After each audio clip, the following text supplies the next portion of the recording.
Good morning, fellow Toastmasters. Good morning, fellow Toastmasters. Morning. It's great to see you all this morning. Let's go ahead and start off the meeting with a pledge to the flag. All rise. There's a bigger one behind me. It is a new flag. I pledge allegiance to the flag of the United States of America and to the republic for which it stands, one nation, under God, indivisible, with liberty and justice for all. Nancy Ferry has a few words of inspiration for us today, and she is also our Toastmaster. I'll do announcements. Well, before I bring her up, let me do announcements because I have to leave early because I am getting a file audit, which is normal routine. I did good in the first half. So we'll see how the second half goes.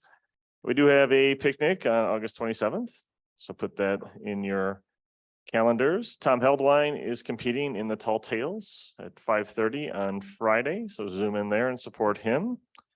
We do have the district conference this weekend, so if you have a chance to zoom in on that, most of the speeches, the international whatnot, are on Saturday. The business meeting is tonight. I'm hoping Katie is going to go to that because I have a conflict. So I will reach out and talk to her, make sure we're represented. Any other announcements from the floor? Okay. With further ado, let's go ahead and bring up Nancy Ferry to do the inspiration. Round of applause, please.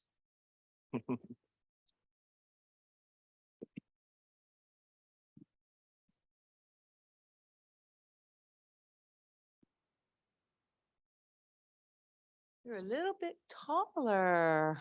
I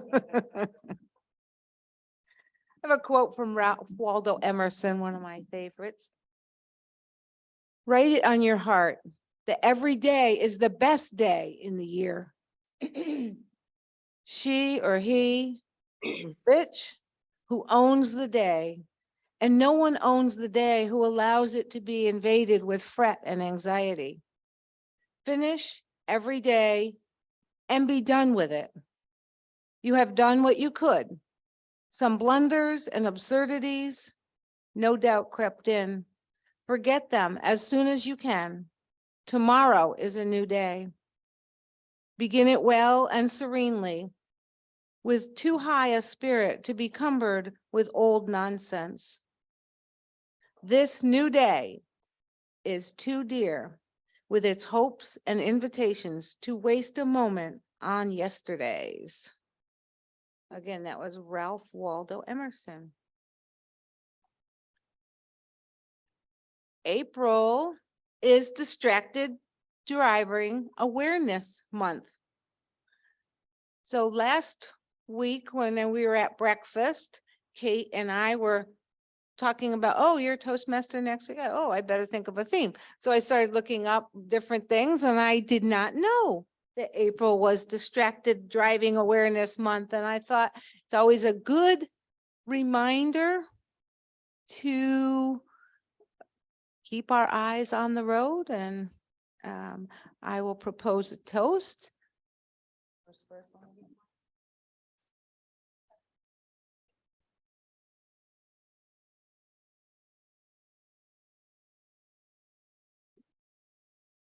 So to all the times that we have escaped an accident due to distracted driving, and may we commit to keeping our eyes on the road. Somebody remind me my coffee's back here. So in 2020, distracted driving statistics, there were 680,000 accidents due to distracted driving, and 3,142 deaths. They constitute about 17% of crashes. There's lots of different kinds of distracted driving. We've got the visual, the manual, and the cognitive. I'm going to be talking about different forms of those during the meeting. And if you have a story that you want to share, or you might be too embarrassed to share, you can make us laugh and feel like we're part of the, we all do it, I guess, that we're not alone. The other day I rented a car. Somebody backed into me one day and I was having the fender repaired or replaced. They don't repair anything anymore. They have to take a whole new everything and put it back together. So I had this new car. It was a Nissan Kick. Never been in one before. And all of a sudden I'm sitting there and my butt's getting really, really warm. And I'm like, what is going on here? I don't have heated seats in my car. I still have the key you turn. Okay. So the first thing I'm doing is looking down on the dash or wherever, trying to find out how to turn this thing off.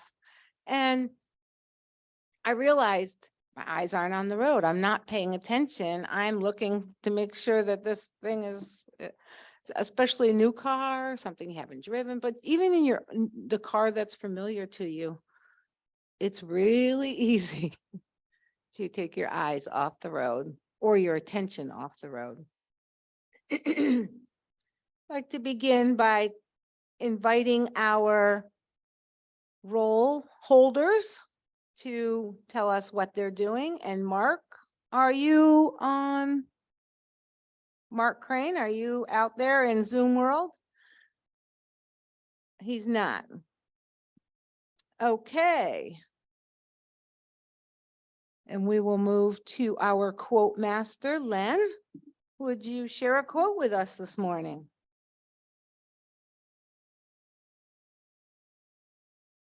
Thank you, Nancy. Of course I will. No shortage of slogans they came up with when this driving while distracted became a real issue. And of course, all the celebrities had to weigh in. So what am I doing? I'm looking at my phone as I do this. Distracted driving is the #1 killer of young people.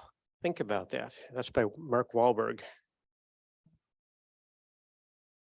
Arrive alive, don't text and drive. You see that on the digital signs on the highway a lot.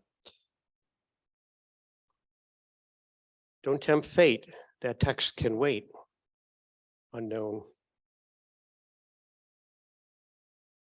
Honk if you love Jesus, text and drive if you want to meet him.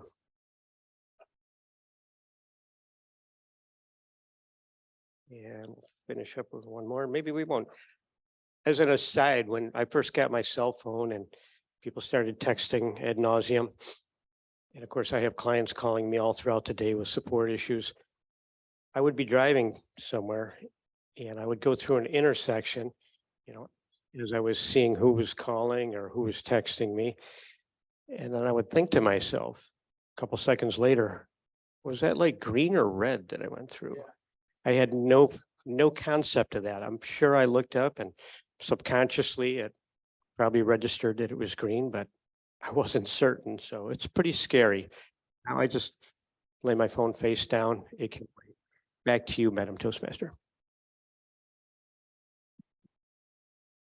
Thank you, Len, and no need to apologize for using your phone up here. I thought it was a prop.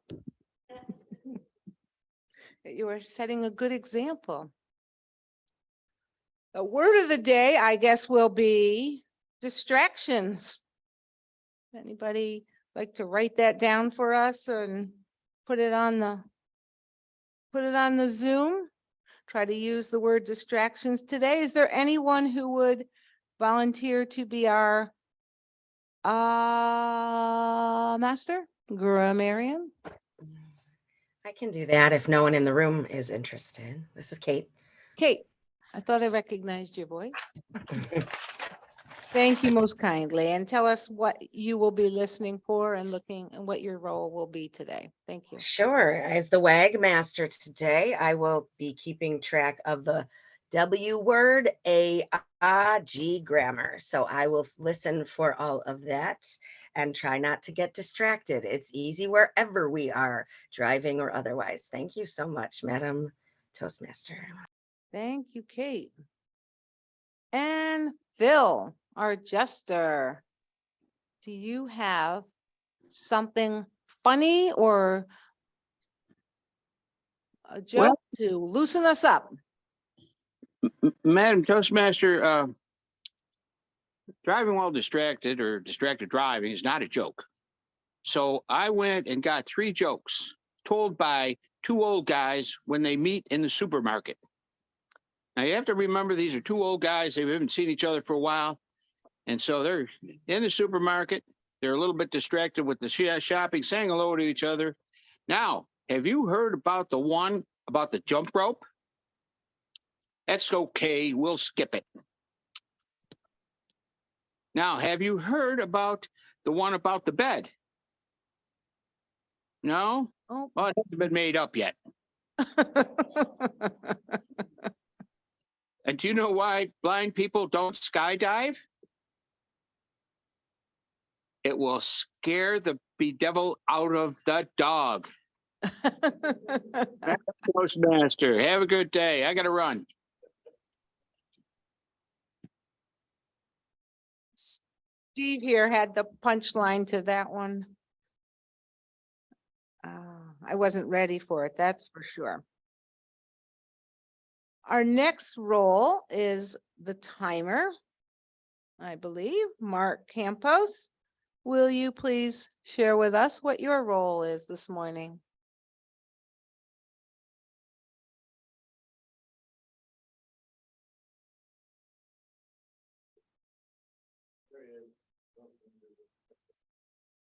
We can't hear you.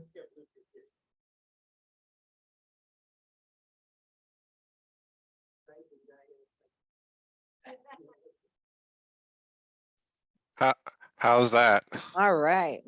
I I must admit I forgot to unmute. I was muted on video and I forgot the audio. And I'm always complaining about everyone else. Thank you, Madam Toastmaster, fellow Toastmasters. Good morning. My job as timer is to keep us on the straight and narrow time-wise. Speeches are typically 5 to 7 minutes unless you tell me otherwise, with a 30-second buffer. Evaluations 2 to 3 minutes with a 30-second buffer, and table topics 1.5 to 2 minutes with a 15-second buffer. Madam Toastmaster. Wonderful, thank you.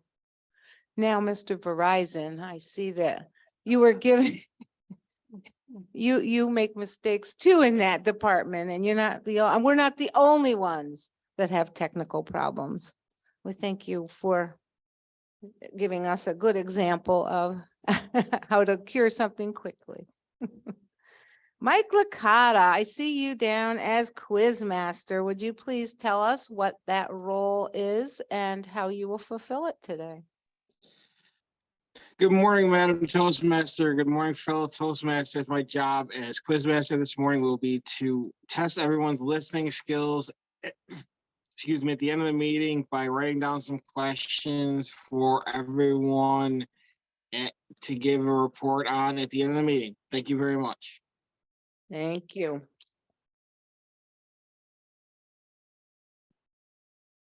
And today, our general evaluator here in person, live at the YMCA. Mike Florio. I didn't say it. Madam Toastmaster, thank you very much. My job this morning will be to evaluate the evaluators and evaluate the meeting, and so far it's going very well. I consider myself kind of a road warrior, right? So, I mean, I've traveled a lot, and I would be a little bit distracted when I drove.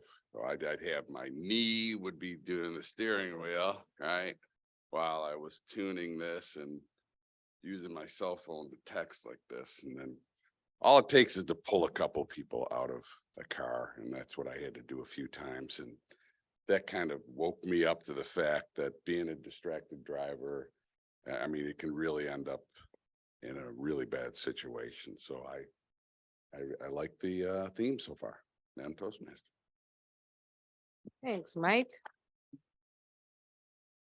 And that's just also a good reminder that maybe we aren't distracted at the moment, but there might be another driver on the road that's distracted. So that awareness of this person is swerving a little bit into my lane, or you notice somebody at the stoplight texting.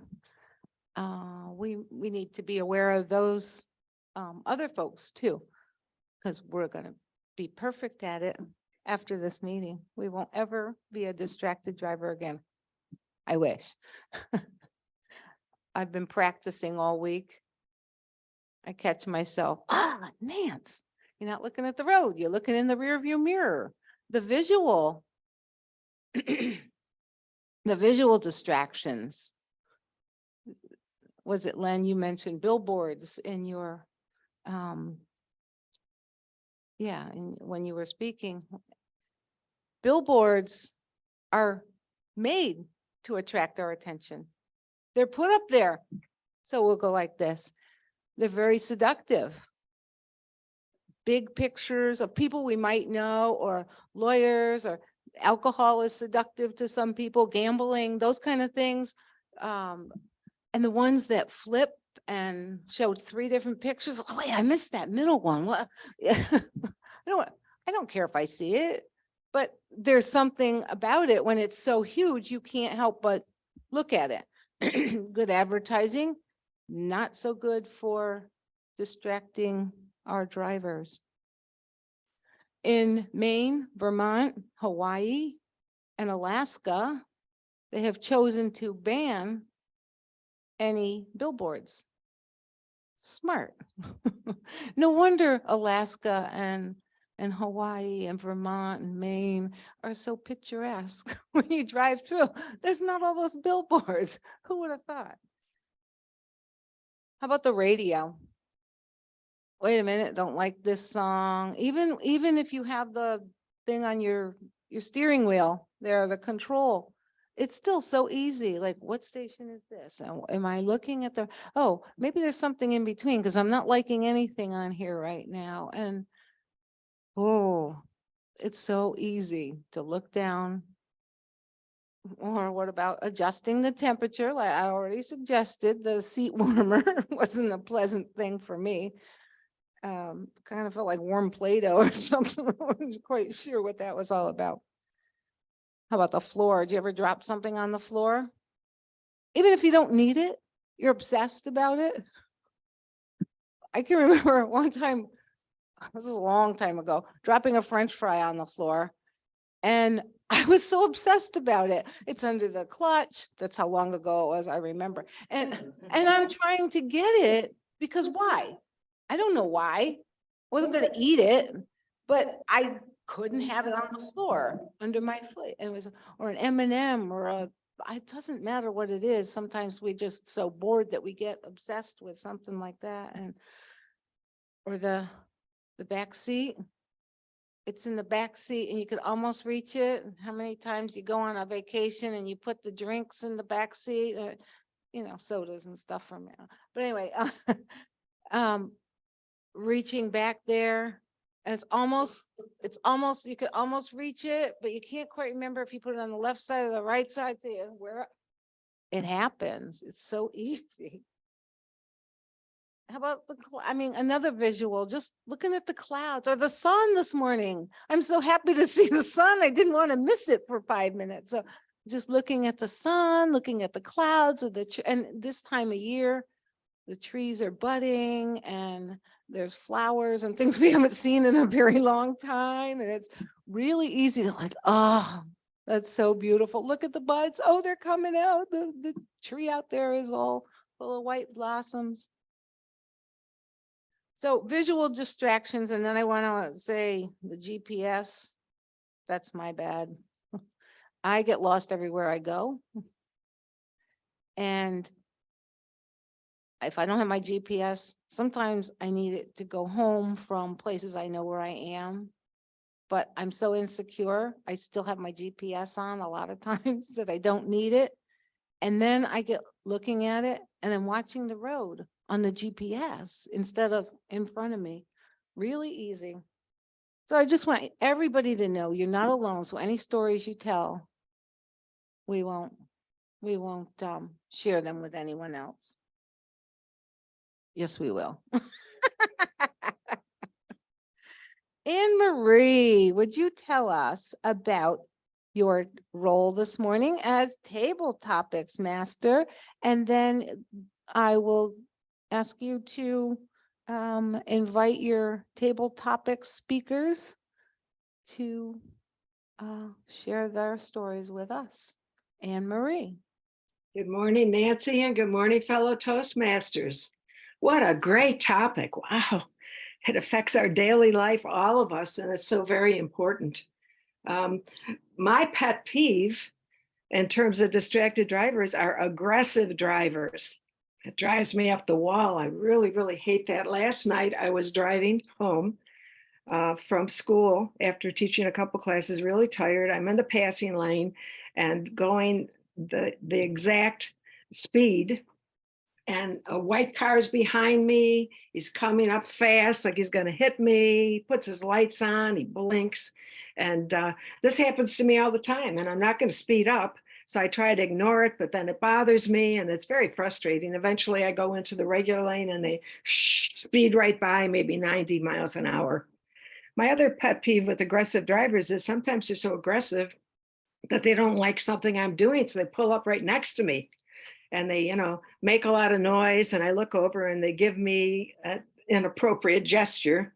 And I have to just bite my tongue and not respond because it makes me so angry, because I know if this person is that ignorant to do that, they probably have a gun in their car and I don't want to get shot. So again, this is a topic that's near and dear to my heart.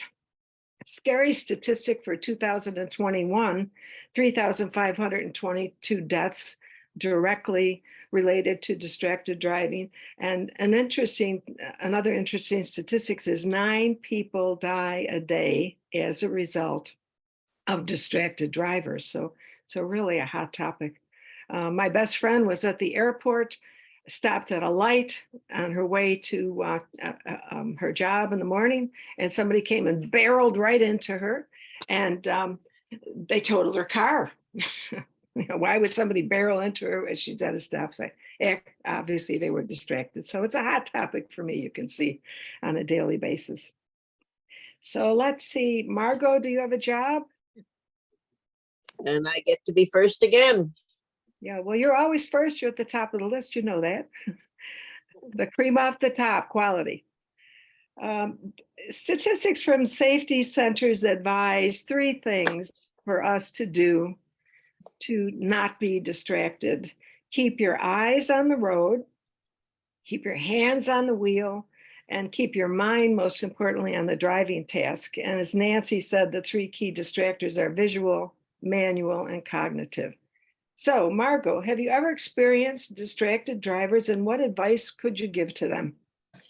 Actually, I've got a very interesting distracted driver story. The year is 1974. I have just finished my first Regents exam in history, and I get on the school bus to go home. Because it's what they call the sports run, it doesn't go in the regular front of everybody's house. So I'm let off about 3 blocks from my house.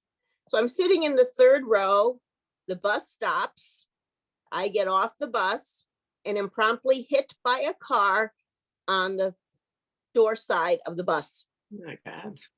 I sort of tumbled over, I broke my nose. They thought I broke my elbow in a way that couldn't be fixed. And I suddenly sat up to a car tire that far in front of my face. Turns out the young man was using some substances he shouldn't have been using while he was driving. And we found that out later. So the first thing that happens is the only phone number I can remember is the faculty room at my mother's school. So obviously the police came, I'm taken in an ambulance, they call my mother, they call my father. Luckily, the only thing I did was break my nose. And so later on, I actually ended up having to have surgery for a deviated septum because I couldn't breathe. It's kind of troublesome if you can't breathe, especially when you have allergies in the fall. And so the rest of my Regents exams, I actually took at home. And that is my story of somebody who hit me while he was distracted driving. Madam Table Topics Master. Wow. What a scary story. Thank you so much for sharing. I'm glad things turned out good. Just a broken nose, you could have been killed. My gosh. So let's see. Is Dave Licata in the room? Yes, indeed. David, how you doing today? Excellent, thank you. Okay. So, cell phones and texting, as a couple people have already said, is one of the number one killers as far as distracted drivers. It's really insidious and it's really dangerous. So listen to this shocking quote. Are you ready, Dave? Mm-hmm. Okay. At 55 miles per hour, sending a text is like driving the length of a football field with your eyes closed. Could you please respond to this text message while driving? I have being of a certain age, texting has no allure for me. So as I drive down the highway and I feel a little vibration in my pocket letting me know that I'm getting a text, I successfully ignore it Mm. and do not wish to be distracted. But the thing that sticks in my brain, that when all these electronic gizmos became popular amongst high school age children that sadly had a cell phone and a driver's license, there was an accident in Rochester and 5 young ladies lost their life. Mm. And what stuck with me, and because I have this burden in my life, I have to make up a story to go with the headline, because I like stories. And they ran the five pictures of the young ladies. These were obviously, they were seniors. They're a month away from graduating, or weeks or days, nothing, they're at the end of their high school career. And I could tell by the way that these ladies looked that there's going to be an immense hole in every reunion that class is ever going to have.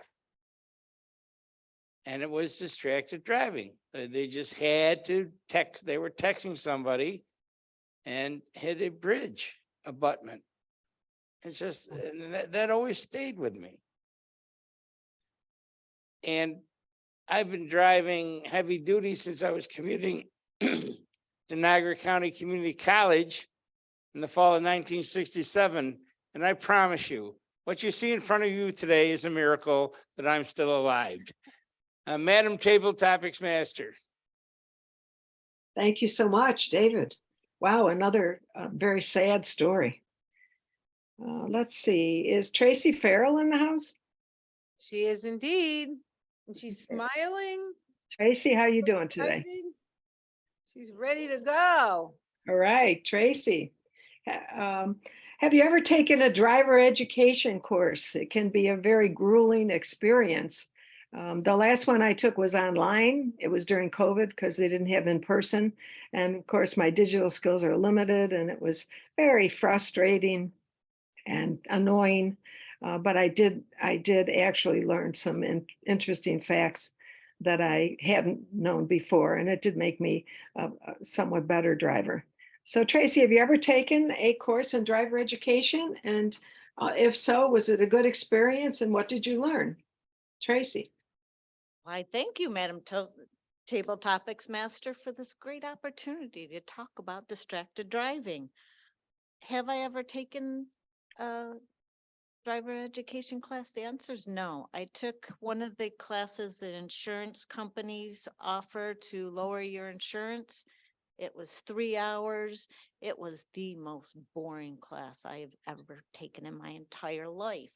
I think I was distracted the entire class. However, I can tell you about when I was learning. My dad was a driver's education teacher when I was 16 years old.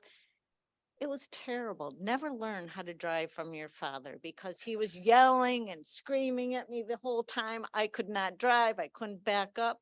Finally, he got so frustrated that my uncle, who was also a driver's education teacher at the time, took me out. He's the one that taught me how to drive. And I finally did pass that test when I was 16 years old. It's kind of interesting now because my nephews right now are learning how to drive, and it's a lot more complicated now. They have to get their license. They have to, after they have it, it's a year or so after you get your contingency license or learner's permit before you can even take that driver's test. I think I took my driver's test on my 16th birthday. I was learning how to drive in the mall parking lot and so forth. I was so excited to learn how to drive. My last story about distracted driving, on my way here, I was driving. Of course, I'm coming in right at 7 o'clock. I'm thinking about work and something else. I drove right past the YMCA, had to back up. There was nobody behind me. Got in here at 7:01. All up for distracted driving. Thank you, Madam Table Topics Master. And Thank you very much, Tracy. Back to Nancy. Great topics. Wonderful. Ask for a timer's report. Madam Toastmaster, I am pleased to report that all three contestants qualified. Margot at 144, Dave at 208, and Tracy at 202. Madam Toastmaster.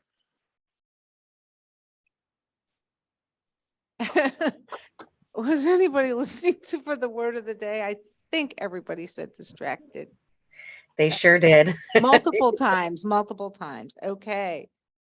So please cast your ballots for either Margot, Dave, or Tracy. 3 fine speakers, spontaneous speaking. Or you can just vote for the winery since we Yes, all I work just said there. that. Yeah. Oh, the winery. Ah. We could vote for the winery. So some people think they can multitask. It's impossible. It's a misnomer. Our brains cannot focus on more than one thing at a time. And when we're looking in the mirror in our car to see what the person behind us is doing, or to check our hair, or just for whatever you look in the mirror for, we're looking at, yeah, Dave's, I mean, never mind. We're looking at our hair. We're looking at the person behind us. We're not looking in front, even though our eyes are sort of facing this way, we're looking here. It's just impossible. And if you don't believe me, check out some of the TED Talks. There's a lot of them out there about distracted driving and the inability to multitask. So if you're trying to multitask, I give you permission now to stop trying. You don't need to anymore.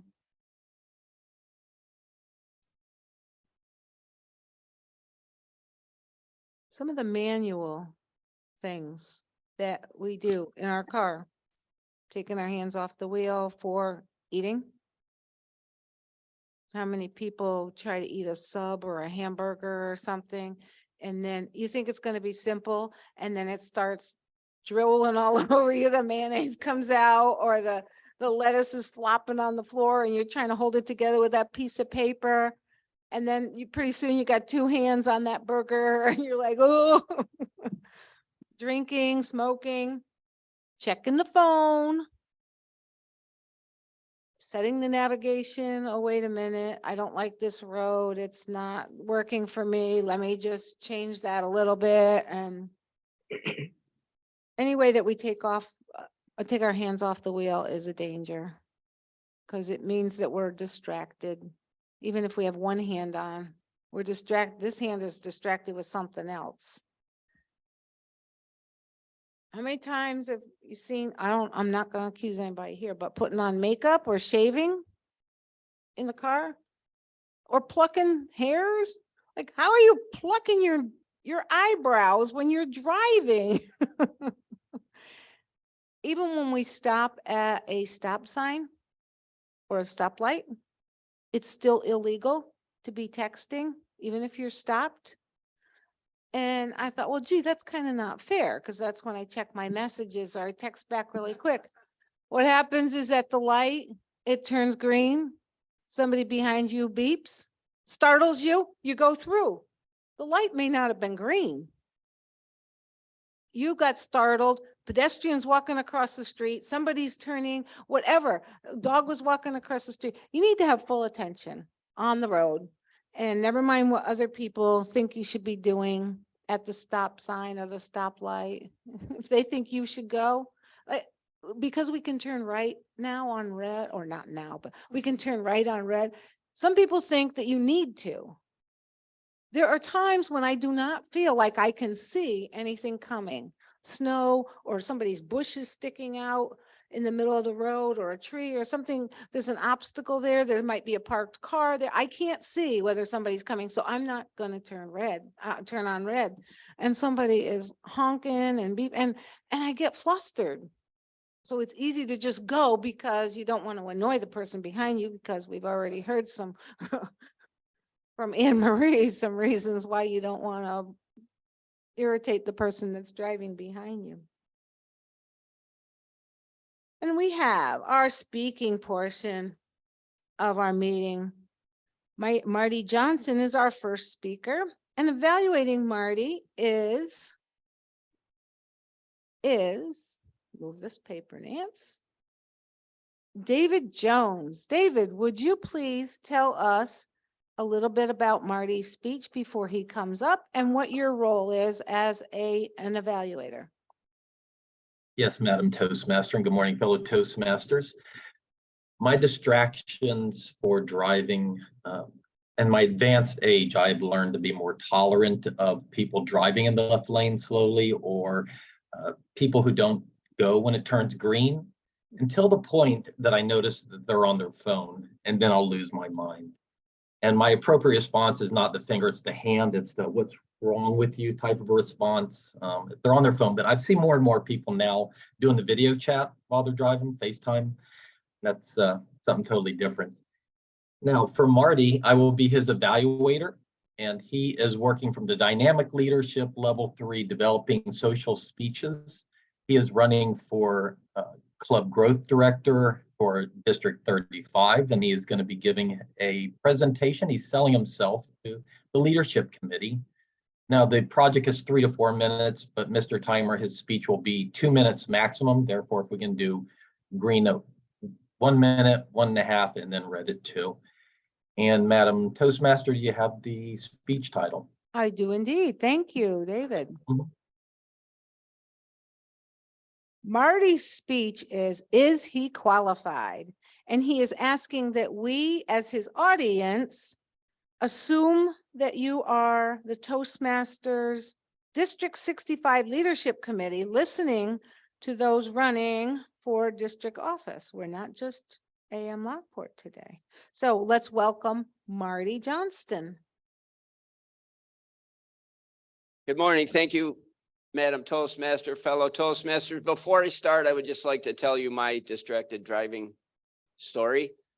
A few years ago, I had a Chrysler van, and like Nancy said in her car, she had all these different buttons, and I reached down as I was approaching a stoplight to turn something, and then all of a sudden I look up and there was a truck stopped right in front of me, in front of Lockport High School at the red light, and thank God I was only going about 5 miles an hour perhaps, but my bumper, not my bumper, but my license plate actually hit the extension coming off the trailer hitch off of this person's truck. I'm like, oh no, that's my distracted driving story, you know. Say it didn't go right through, hit my bumper. It went right through my license plate. You know, it couldn't hit any other place, but it went through the license plate and through the fender. So it's sort of messy for a while. No, it's not worth it. Trust me. You know, you can always answer your phone call or your text when you stop. Thank you. That's my distracted driving story. Good evening, Leadership Committee, District 65. I truly am honored to be here tonight as a nominee for the club growth director for this district. Some of you know me, some of you don't, so I will give you a brief history and tell you some of my qualifications for this position. I've been a Toastmaster since 1999, and I started at a club some of you may heard of. It's called AM Lockport. And AM Lockport's been around since 1984. It's a very strong club, and I'm very proud to be a member. I've learned a great deal from that club and its members over the years. I'm also a member of a club called Rhetorical Roar that started at Damon College, and I actually was their club mentor when they first started. I helped them, guide them to their goals in the Distinguished Club program, and I helped them fill meeting roles when needed. And I had a wonderful experience working there as a member and also as a mentor. A few highlights to give you some ideas about my qualifications. The first would be my career. I work in sales for Tops.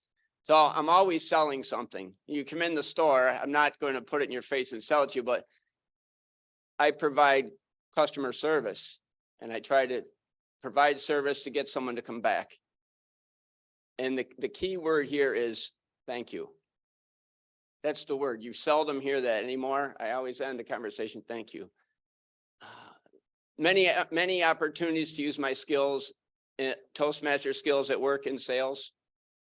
Secondly, I was served on the Club Growth Extension Committee a couple of years ago. And the main thing I learned there was to follow up on prospects and follow through with different leads that we had to build these new clubs.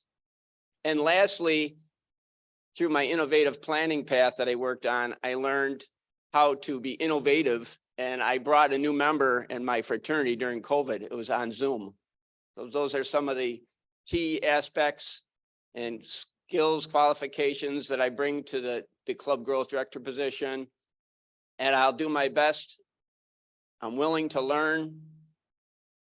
And some of you that know me, they call me Extra Mile Marty, and that's why, because I have the willingness to learn. And I look forward to the opportunity to serve District 65 if elected. Thank you.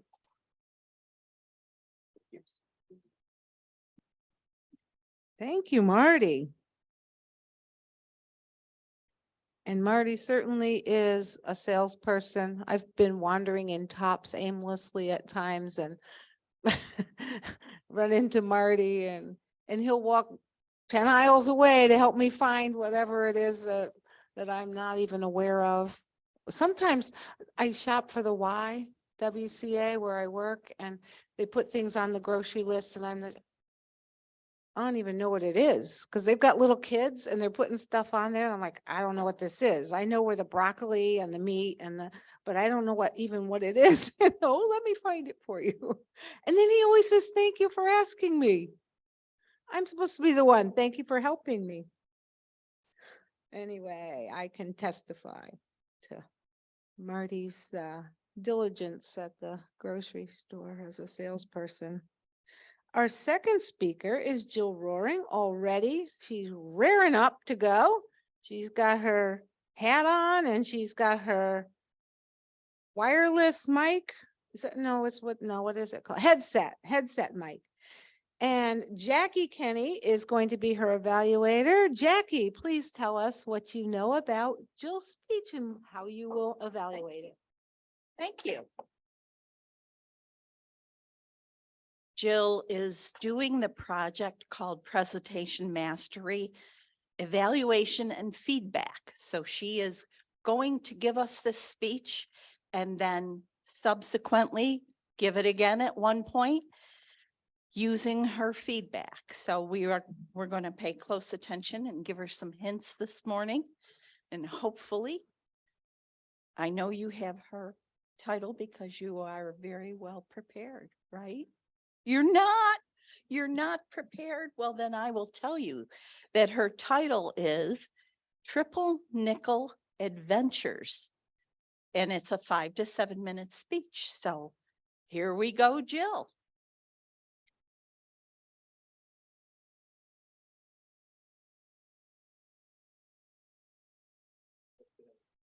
This working?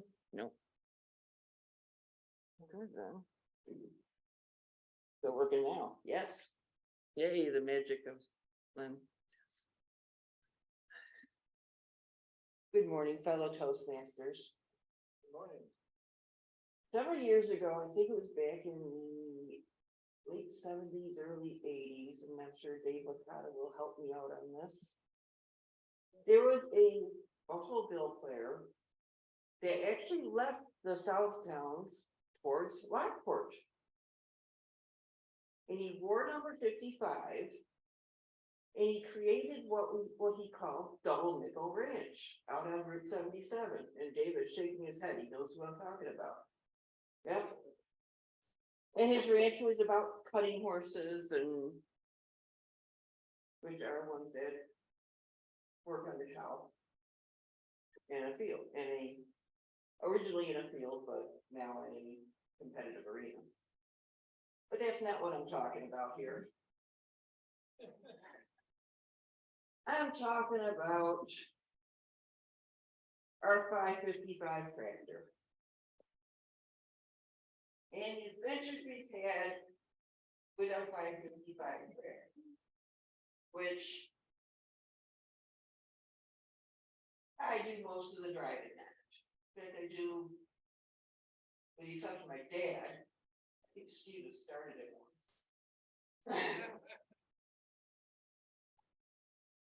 But we got this tractor because we had a big pile of dirt in our backyard. We knew we had a bunch of other things to do. And we thought about renting one and decided it made more sense to buy if we could buy at a reasonable price.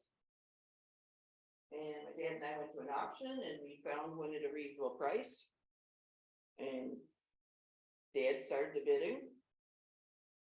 It was going up and up a little bit. I was getting a little scared, getting near our number. And it was gonna be, the next bid was gonna be $7,000. Dad said, here, you make the bid. So I bid $7,000. And nobody followed up. Oh, we got a tractor. How are we gonna get it home, Dad? Yeah, after we pay for it, of course. How are we gonna get it home, Dad?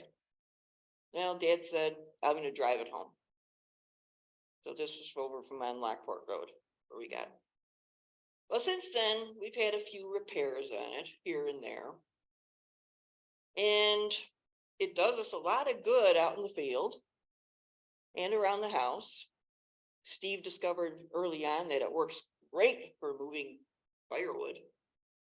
We've probably moved 50 or 60 cord of firewood in it. Yeah, he's shaking his head. Of course, most of that firewood at this point is in raw form. It needs him to do the cutting and splitting. And we use it for moving brush, dirt, some stones occasionally. Even once in a while, moving snow. In Wilson, we do get a snowstorm every now and then. And Steve reminded me, we dig out stumps with it. In fact, one of the early stories, when we early got it, Dad came over and dug out a giant, it was probably about 5-foot diameter maple tree stump that was in our driveway area. We just had it cut down. And my Uncle Sonny was there. Now Uncle Sonny's was even a better operator than my dad. And Uncle Sonny's standing there, he's never gonna get that out with that tractor. It doesn't have enough power. But as he's watching, he kept on saying, don't get greedy, Bob. You do a little, don't get greedy.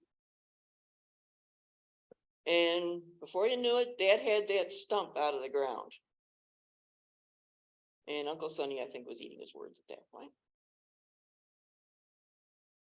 And then Dad proceeded to dig a bigger hole and buried the stump. So someday somebody may decide to build something there and come upon this very, very slowly rotting stump. Now, I've driven it numerous times around the yard doing different things, moving things. Sometimes I get a little ambitious. We have sandy loam soil. It's loose. It's granular. The tractor tires tend to start spinning if it's wet. And once they start spinning, you're done. Because in that sandy loam soil, they just start sinking. And all of a sudden you're stuck. You may even be buried that far deep in the mud. The first couple of times I did this, I called Dad. And I closely watched how he got out.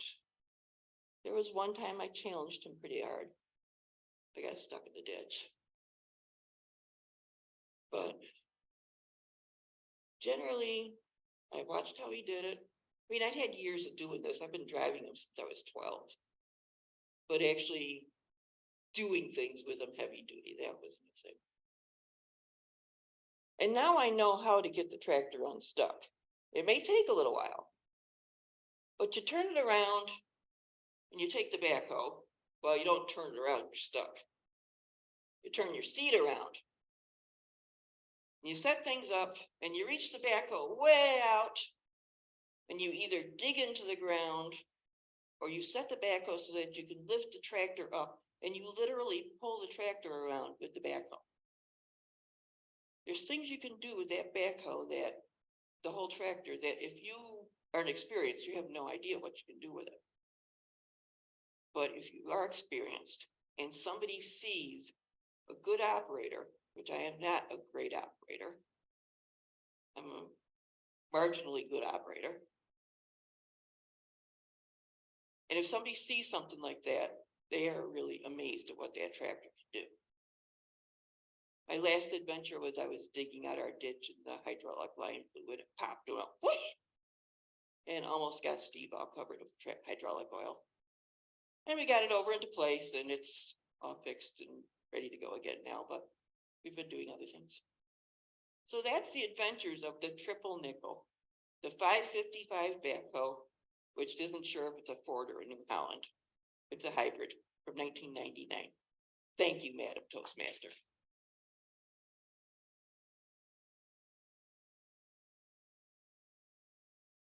Thank you, Jill.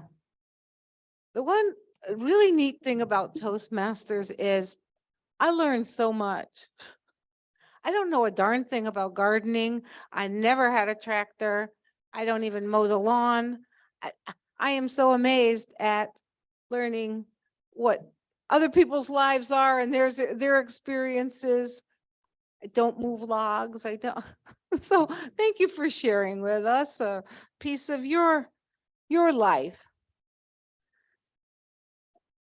Our next speaker is Gerald Stevens, who is filling in. Well, he's not really filling in because he is the alternate speaker, which falls to him anyway, but he was ready and willing. So I have Tracy Farrell as his evaluator. And Tracy, will you please come up and tell us a little bit about his speech and how you will evaluate him? I will. Thank you, Madam Toastmaster. Quick thought about distraction. I'm loving Nancy's shoes right now. They are cool. So, but back to Dr. Stevens' speech. He's working out of the Persuasive Influence Manual, Level 3. He's here to develop or enhance his understanding of the steps and strategies to address conflict. So he's going to talk about his experience going through this project. And I believe our Toastmaster has his title. I do. Awesome, Madam Toastmaster. And you just said that because last week I gave a talk on shoes. So for anybody who didn't see my shoe, isn't that awesome? Pretty nice shoe. It's the most comfortable pair of shoes I have had in 67 years. So Gerald, let's get ready to rumble. I am waiting to hear this speech. What a great topic. I mean, what a great title, I guess. Gerald Stevens.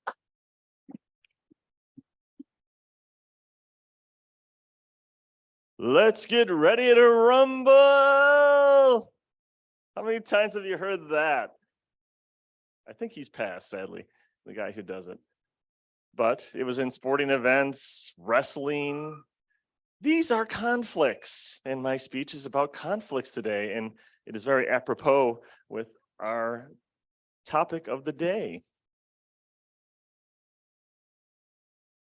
Lots of conflicts in my life, sadly. You know that I do a bunch of leadership things, so often we have people with strong opinions when you deal with leaders and people that are charismatic out there. I remember at one convention that I had, this will say his name is John, let's not identify anybody. And I remember these two leaders, and one from Michigan, and John, Dave and John were the names. And they were just arguing back and forth about this point. I said, this and this, and I'm sitting here like they're talking about the same thing. They are saying the same thing. So what are they not doing? They're not listening to each other at all. So of course, I had to point that out because that's how I am. So, guys, you're talking about the same thing. You are arguing for the same point. And they're like, oh, okay. And then we moved on with the meeting. But they were literally yelling at each other. Well, this is conflict. And I feel like that I am involved with conflict a lot in my life. My boss loves conflict. She promotes conflict, actually. She actually says if you're sitting there being quiet, you're not doing what you should be doing. You need to speak up and get involved. I like that idea up to a point because people listen to her, and inevitably our staff meetings are very stressful because people are bringing up points that are totally against what she wants to do. And she doesn't like that because she's the boss, right? She wants to lead.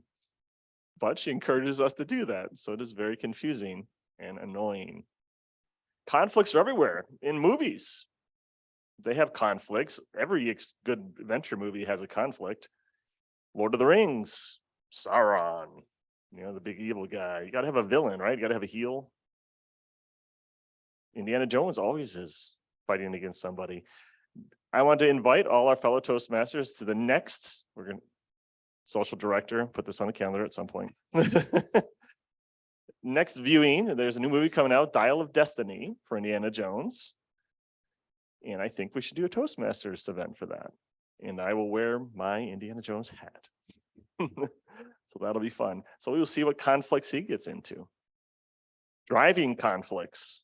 OMG, there are a lot of those. One that comes to mind, my daughter and I were driving. They were younger then. And you've heard the song Let It Go. I'm not going to sing it for you because I can't hit those high notes. My wife has told me not to sing that song. So I will spare you from that. But we were singing that, and we all tried to hit the high note, and there was a yellow light, and I said, I can make it. Went right through it, and wham, smacked on the side because I didn't see the other guy because I was distracted. And I think he kind of busted his side light, to be honest. But in the end, it was a distracted driving thing. Nobody was hurt. It had to replace the bumper, much like Nancy alluded to. Nothing is fixed anymore. It has to be replaced. Other driving conflicts. I remember that I was rocking out. Might have been Eric Clapton, who knows? In my car, hitting the drums, and this guy follows me into M&T Bank. And he gets out of his car and he walks up. What is this guy doing? He's coming at me. And he said, he thought I flipped him off because my hands were flying in the air hitting the drums. So he challenged me. He said, oh, what do you got to say now? I'm like, I got nothing to say because I don't know who you are. I don't know what you're doing. I have no idea what is going on. De-escalation. De-escalation is key when it comes to conflict. So I took a step back and I said, nice to meet you, sir. Very polite. And we clarified what his issue was. So you have to identify what the issue is for these people. Motivational interviewing. If you haven't heard of motivational interviewing, that is part of that. I probably should do a whole speech on it, truthfully. You recognize what their issue is. And that way they're like, huh, okay, I am validated. You may not fix their problem, but at least you're hearing their problem. I feel like Mark's probably had courses on this, truthfully. It's very possible, maybe Mike as well. But it is very important to de-escalate. So call to action for everybody. Try to avoid conflict. Try to avoid being distracted with driving. And that way you won't come into the conflicts that I come in my life. And I work out a lot, so that helps my blood pressure. So do that as well. Nancy Ferry, back to you.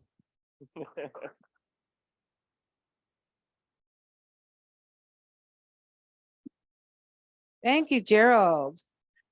And I'm going to stay there. And thank you for your willingness to be ready and stand up and give a speech that you haven't had a whole lot of time to prepare for. Or maybe you had it in your back pocket. What Phil says, the hip pocket speech. Nope, it wasn't. It was fresh. Okay. I'm impressed. Some people can't get up at 7.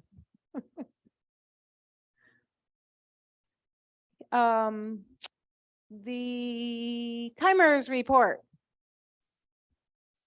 Mark, we have a timer. Madam Toastmaster, fellow Toastmasters, sadly, we were not perfect in the speakers portion today, but 2 out of 3 ain't bad, as I like to say. Marty, with a maximum time of 2 minutes, you went over at 2:50. Jill, a little help from the buffer at 7:15, and Gerald Stevens at 5:32. Madam Toastmaster. Thank you very much.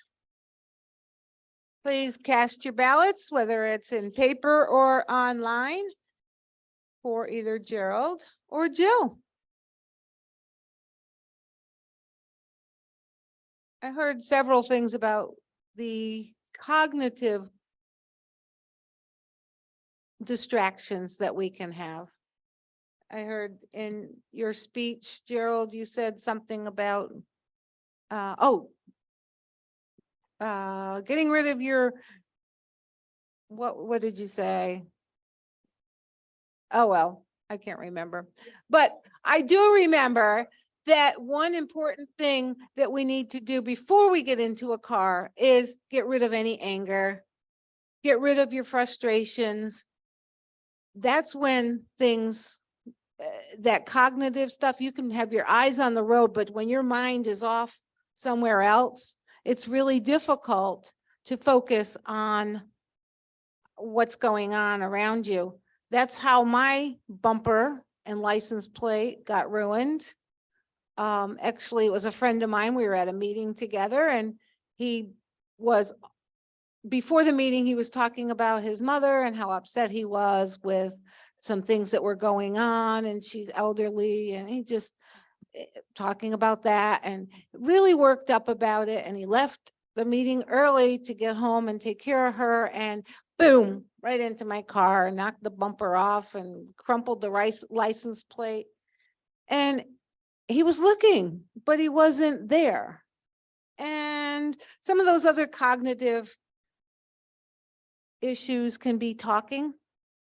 You get talking in the car, and as human beings, we like that contact. We like that eye contact. No, it's really hard to just sit and listen to somebody over here or in the back seat without turning and acknowledging their presence. Arguing, don't get in a fight in the car. It's really not good, because then you cannot take your eyes off the other person, because you have to glare them down a little bit and let them know how angry you are. Stress, fatigue, those are distracted driving. Kids, pets. Anybody have kids ever fighting in the back seat of the car? That's the most distracting thing in the world. I remember, this was a very long time ago too, there was, my kids were, I'm ashamed to say, but my kids were screaming and arguing about a bottle of birch beer that I didn't have enough money to buy two. So I bought a bottle that they could share, and it was a glass bottle, and they were fighting over it. I reached in the back seat and I grabbed that bottle and I flung it out the window, and I was under a bridge. It made such an echo noise that it scared me, and I almost went off the road and hit, I almost hit the bridge. That was a little bit of distracted driving. I've gotten much better. I only text. No, I don't text while I'm driving. I'm kidding. Pets. You ever have a pet in your lap or wants to snuggle up? And I got a cute little dog, but I put her in a seat belt so that she's in the back seat. But otherwise she'd be climbing up in my neck and licking my face. Obviously under the influence of anything, prescription drugs, alcohol, illegal drugs, whatever, they can be major distractions. Texting is that visual. Any electronic device is taking your mind as well as your visual. So it's cognitive, visual, and manual because you're usually touching it. So that's like the worst one is playing with our cell phone. And we can be grateful, I'm joking, that our insurance has increased 16% since 2011 due to distracted driving. It increases because of inflation and everything else. We don't need that as well. But there you have it, right? Oh, I already said that when you're at a stoplight, it's still illegal to be texting. It's a couple years ago, I was in construction on the road, and it was a little small road, and there's police officers doing things, and I'm sitting there talking on my phone, but I'm sitting waiting for the construction. He came over to me and he was so blunt. He said, "Excuse me, put the phone away." Well, and he goes, "Put the phone away." But I was thinking I wasn't driving. I was like creeping a little bit, oh well. So before driving, how can we prevent distracted driving? Before you drive, set your GPS, set your phone on Do Not Disturb, set your radio to whatever station you want to listen to. You could put your phone in the glove compartment, in the console. Don't think about it. Don't look at it. If you're not GPSing, doesn't help in there. Pull over to a safe place to text or to call. If you have someone in your car riding with you, designate them as the texter or the navigator. You're going to turn left in 600 feet. You've got a text coming in from one of those stupid companies that want you to buy something that you don't need. Like I said, set your navigation system. Have somebody help you. Limit the number of people in your car, especially for kids that are driving. Not limit your kids. If you got kids, you have to take them all day. But limit the number of people because it's more distractions. More distractions, the more people that you have in your car. Okay, let's hear from our evaluators. David, did we hear from, no. I'm sorry. How did Marty do this morning? Let's hear your evaluation on his wonderful speech. Thank you, Madam Toastmaster, and thank you, Marty, also known as Extra Mile Marty. I'm not going to do your typical evaluation because I know that this position is important to you and you want to give a good presentation. So I'm going to give you maybe some harsh feedback.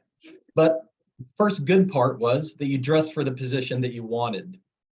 But from there, you started your speech for about the first 20 seconds, looking nervous. You had your hands behind your back, then they were down here, and then you had them on the podium for about 20 to 30 seconds. Eventually, you got them up into the power pose right here at the core of your body. And that's really where you want to start your presentation, is starting up here. And for a while there, you're also wringing your hands, also a sign of being nervous. I don't know if you're nervous for giving the presentation to the group, but I've been on speech committee or search committees as well, and it's just not a good look, especially for an advanced Toastmaster like yourself. Now, then you went into your highlights of why you should be the club growth director. And you said sales, and that kind of threw me off a little bit because I don't think club growth director really is sales. It's more about showing. I think you could have went on demo meetings. How many demo meetings have you done? Why are demo meetings important to you? And then you went into that you were part of the extension committee for club growth. I think that's great because that shows that you've been a part of it. And then finally, you said something about you were innovative because you brought a member on from Zoom. Again, I'm not really sure how that translates to club growth director. But what I would do is, why do you want to be the club growth director? What is your passion for Toastmasters? Why do you want to build more clubs within your district? And how are you going to keep struggling clubs from going out? Because I think those are the two main roles for the club growth director, is to build up clubs. How are you going to go out and find clubs?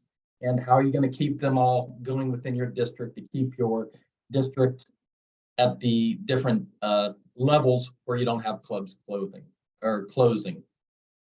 So I would just kind of maybe incorporate those if you can, and also go back and watch the video if you can before your meeting, and just kind of see your hand movements and what I was talking about. Thank you, Madam Toastmaster. Thank you, David. Evaluator number 2, Jackie Kinney, please tell us how our second speaker, who was Jill, did this morning. Thank you, Madam Toastmaster. I thought Jill did a fine job this morning, and it was interesting. We didn't know where she was going with this until she changed hats. That was a nice touch. I like that. It brought your subject matter into focus and introduced your subject matter. So we knew where you were going then. You had a nice comfort level with the audience, kind of a pleasant, folksy manner. And you left us with some interesting information about a subject that maybe not a lot of us know a lot about. Using heavy equipment, something very different for most of us. I'd like to see you focus your gaze on an individual and talk to them for a minute, and then move to someone else. So you're really connecting with your audience members. We need a little more of that from you. You know your material. Smooth out that delivery a little bit more, and I think your speeches are going to grow. I'm interested to see what you do with this in the second telling of this speech. That's what the project tells you, how to focus things and how to improve your delivery. So we're looking forward to hearing from you again before too much longer to see how you do with this. Thank you, Jill. Thank you, Jackie. And our third evaluator, evaluating Gerald, who has left the room, but he will be receiving the evaluation in writing, and also he can watch it on Resume or YouTube, however it comes back. Resume, I like. Tracy Farrell. Thank you, Madam Toastmaster. Ready to rumble. Dr. Stevens is the master at addressing problems. He does this every day in his life. He's lobbying at the state level. He's diagnosing patients' issues, and he has dealt with 101 problems we've had just this year with our Toastmasters Club. And he's done a fantastic job with it. He came out here, he had an awesome opening. He was standing in front of the podium. He was singing and did a little dance, and we automatically all paid attention to what he was talking about. And if you can do a humorous speech about conflict, that's just another bonus. Some things he could have worked on, though. He could have had better organization, and I caught him when he said that, oh yeah, I just put this together this morning. Well, it was still really good speech, but there were some issues with it. He had 5 stories. Would have been better if he limited it to maybe 3 stories and really did a deep dive into those stories. And some of the stories, he talked about the parts of conflict resolution, starting with identifying the problem. He could have done a story, told how he identified the problem and what the issue was, then going through the de-escalation and that call to action. So I think it would have been better if he limited it to 3 stories and really did a deep dive. I also think he could have had a stronger call to action at the end of the speech, but he still gave us a call to action about just don't avoid conflict at all costs. And I get that. We all like to do that. He still had a really good speech, and I'm being really tough on him because he's a DTM and it was still a great speech, even though he put it together this morning. He had some great vocabulary in his speech. He used apropos and charismatic, that also, and he did good vocal variety. As I said, his opening was great, and he persuaded us with his storytelling. It was also a speech that we're all very interested in because we all deal with conflict resolution every day in our lives. So it was really a great speech. It was interesting. We all paid attention, and I hope to clean it up a little bit. And that was an A+ speech. Thank you, Madam Toastmaster. Thank you. Thank you, Tracy. And Mark, can you give us a timers report for our evaluators? Madam Toastmaster, I am pleased to report that all our evaluators qualified this morning. David Jones at 2:30, our club mom Jackie at 1:52, just a little bit of help from the buffer, and Tracy at 2:38. Madam Toastmaster. Mike Florio, I'm going to invite up our general evaluator to evaluate how the meeting went and our evaluators, as well as call for reports.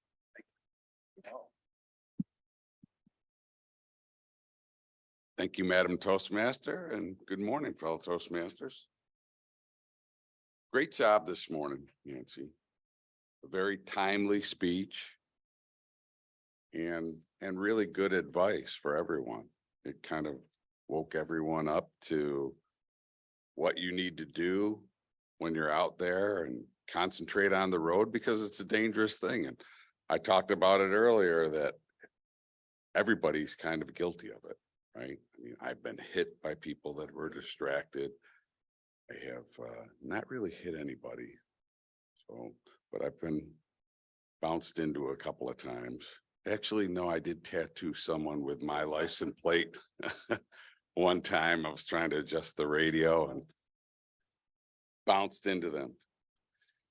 And the guy pulled over to the side, and then he got back on the road. And I thought, well, I just kept going until the sheriff showed up at my house later that evening. And he was like, don't worry about it. I said, it was pretty cool about it, actually. So anyway, another story. I thought, the meeting went really well. The theme was great. And you pulled everything together. You got everyone all the jobs taken care of, and you even filled in with the word. I think one thing you might want to concentrate on is maybe the time when you're doing it next time. You went a little bit over, and we're trying to wrap everything up as quickly as we can. And then it's easy sometimes to get involved in the speeches and try and comment on them afterwards. And we're voting on this, so a little bit here and there to say things about the speech is okay. But I think a lot of times you have to kind of pull back the reins and not comment on them at all. At least that's what I'm told by Dave, is that you're supposed to not comment on the speech until the voting is over. And it's great that you enjoy them, because we all do. So maybe that'd be something to keep in mind. And you gave us all great tips as to how to be a better driver and how to, keep your focus on the road. So I thought it was wonderful how you pulled it all together. Thank you very much. As for our evaluators, they all did variations on the sandwich approach, pretty much. I thought David, you came up with the extra mile. I like that. That theme, I think you should work on, Marty. And David pointed that out. Extra mile Marty. That's a good tag. That's a good tagline, Marty. Keep working with that one. And then I noticed with your hands too, that you were doing the little rending of the hands, and Dave pulled that out. Your time, I think, Dave. Yeah, sure. I talked to one of the guys. He said, even though said, how much time they have? He said, well, if you don't want to go more, you'll wrap it up at 1:50. Gotcha. Speech, and I'm gonna do this project again. It's 3 to 4 minutes technically according to the project. But when you're here, Yeah. I understand what you're saying. I guess you have to know the room, right? Yeah. And here, Len's giving you right in front of you what the time is. So when you see that yellow, in your mind, you better start wrapping it up and getting it. Even though you know that you might be able to go a little bit over. So that's something to keep in mind. Yeah, and once you got going, your gestures were really good, and I thought you did a great job. So David, came up with some advice as well at the end to help you out and give you suggestions. And I thought that was great, Dave, where, you said, hey, work on this, Marty, and you'll make it even better. So that was a good one. Jackie did the typical sandwich approach, which was awesome. And, if I could comment on my own, I love my tractor too. So Jill, I'm right there with you, man.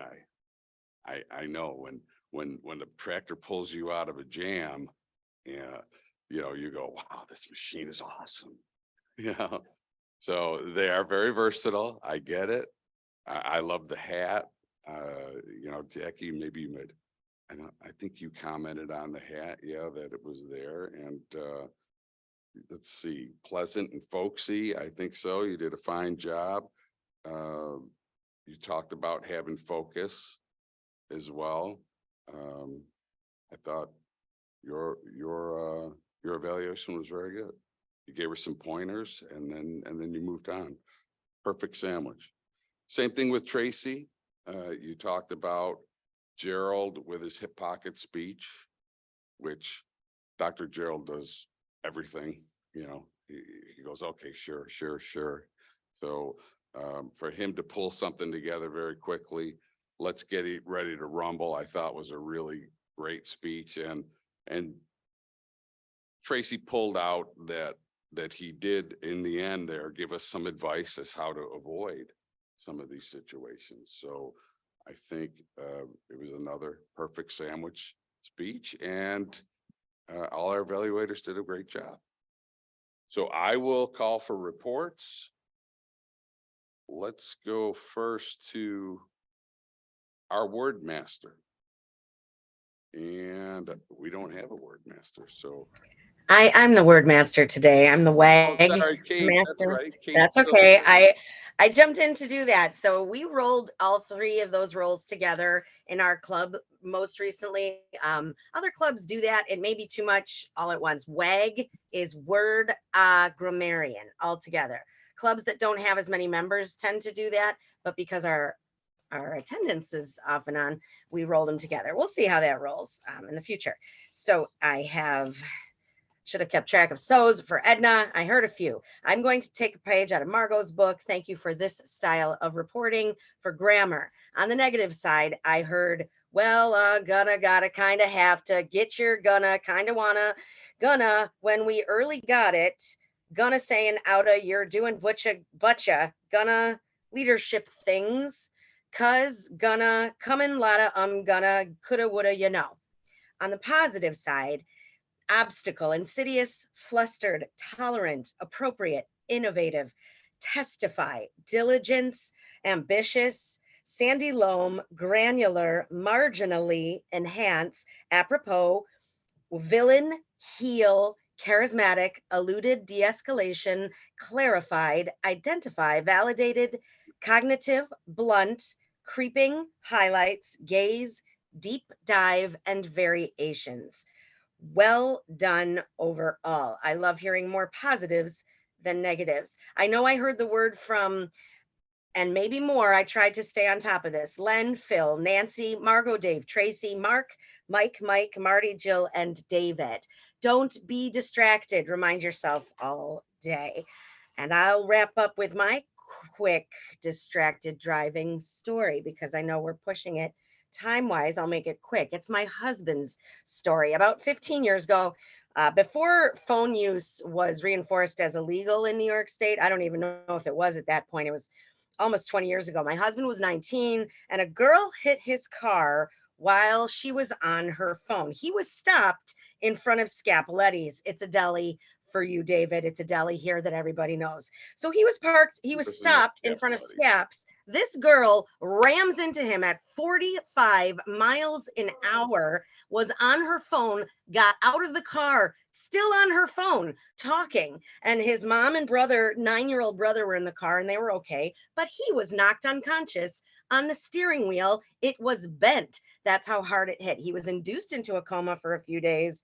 It's awful. Maybe I'll get him to join the club someday and he can tell you all about it. He still has headaches, etc. Who knows? And he never will drive in front of Scapoletti's if he can help it. So just don't be that crazy girl driver, please, everybody. Thank you so much, Mr. General Evaluator. Thank you very much, Kate.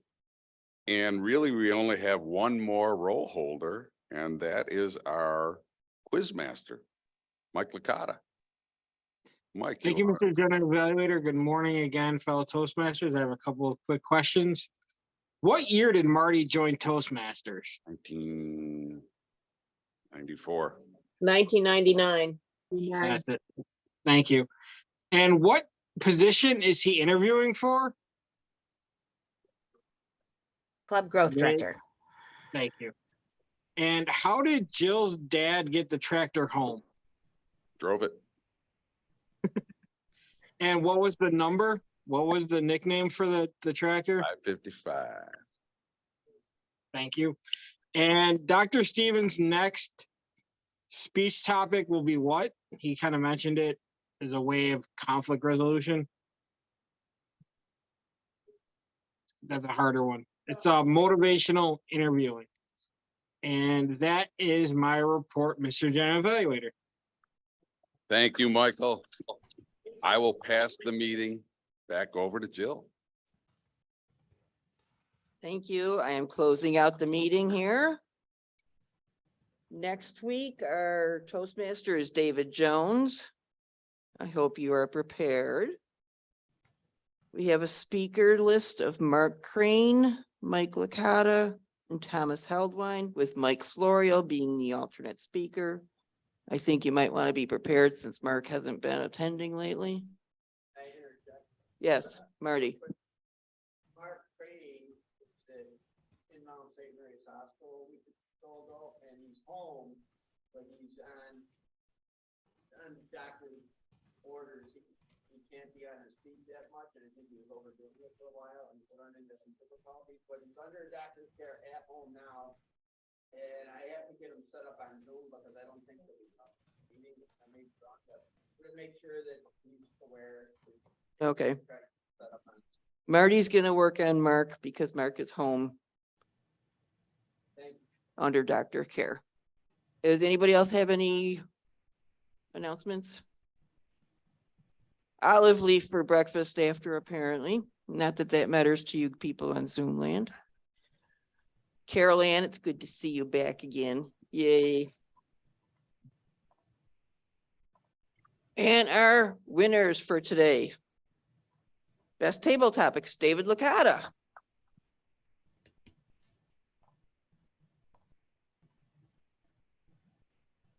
Here he comes running up here, doing the double nickel. Yeah. Yes, yes, we're reusing these ones. Our best evaluator is David Jones. Here you go.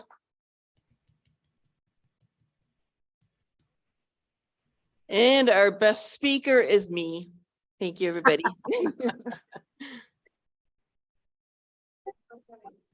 Now I gotta count, yeah. Oh, Jackie, hurry, Jackie. I can't bang the gavel till after I like send some money out.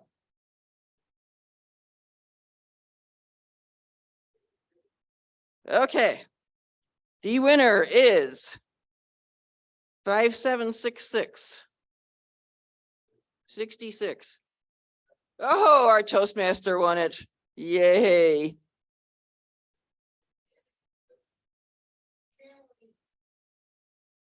Two weeks in a row, I'm hearing. Nancy Ferry, I don't know. But since I'm the one who drew it, that's it. Since I don't hear any other announcements and it's 8:32 according to the clock that I'm looking at, I'm closing this meeting off now. See you next week.